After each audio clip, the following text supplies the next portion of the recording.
baik. Di sini kita akan mengolah data uji T independen dengan IBM SPSS. Kita bisa memasukkan datanya dengan cara manual, yaitu dengan klik tab file, lalu pilih open, pilih data, lalu di login ini kita ganti, dan pada file of type yang awalnya SPSS statistik kita ganti menjadi Excel. Setelah diganti menjadi Excel, di sini ada data uji T, lalu kita pilih data uji T dan klik open.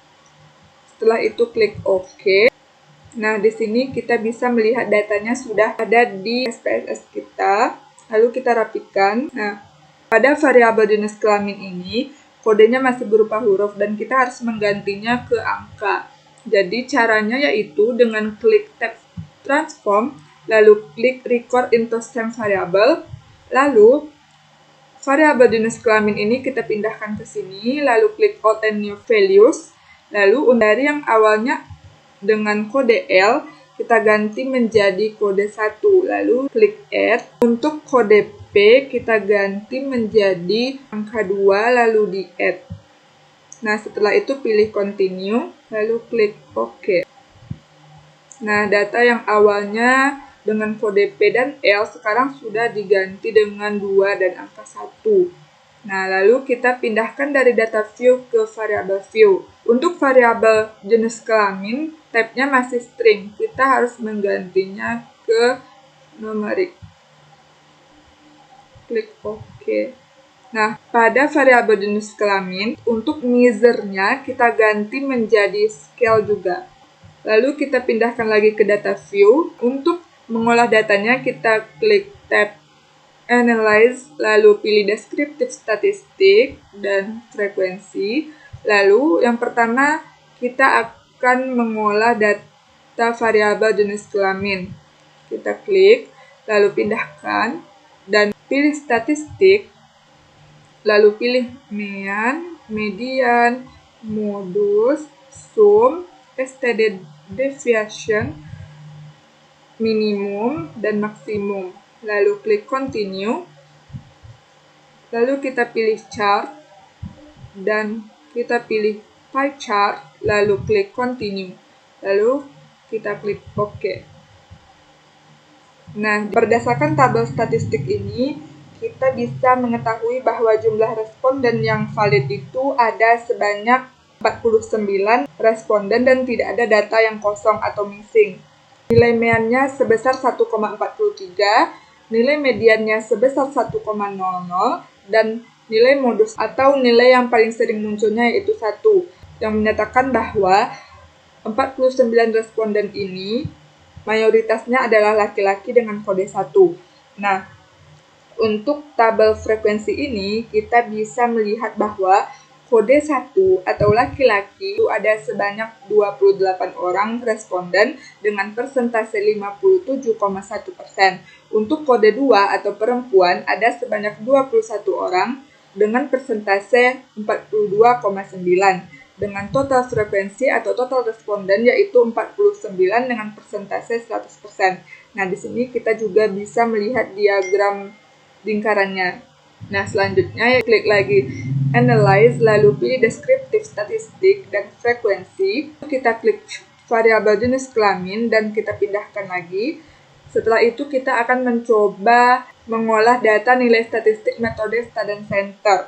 Kita klik, lalu klik panahnya, pilih statistik, kita klik mean, median, mode, dan sum. Nah, lalu kita continue sama seperti tadi, lalu kita klik OK. Nah, dari tabel statistik ini kita bisa melihat bahwa nilai yang valid itu ada sebanyak 49 responden dengan 0 yang kosong datanya. Lalu dengan nilai mean sebesar 74,898, nilai median sebesar 70,000, nilai modusnya sebesar 65 dengan nilai minimum 45 dan nilai maksimumnya 100.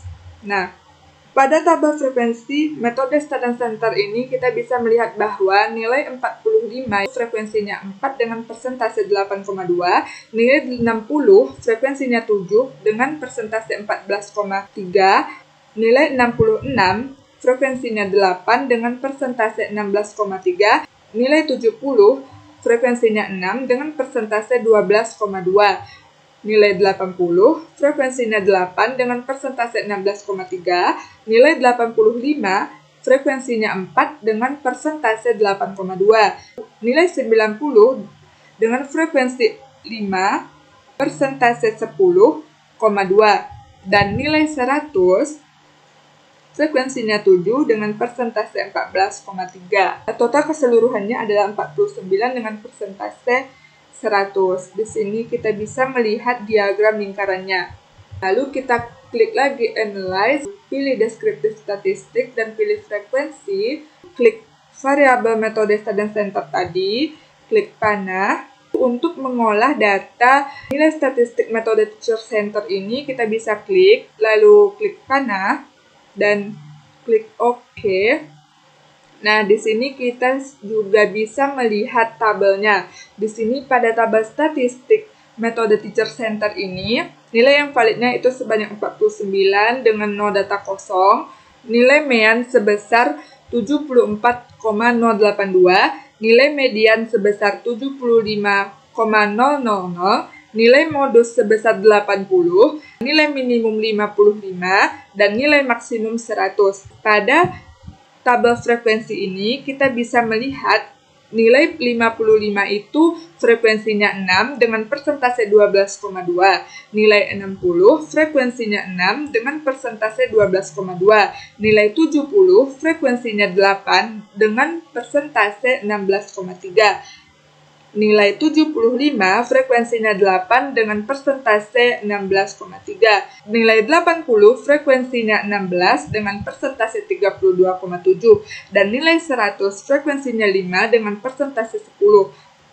Nah, untuk diagram lingkarannya kira-kira seperti ini ya teman-teman.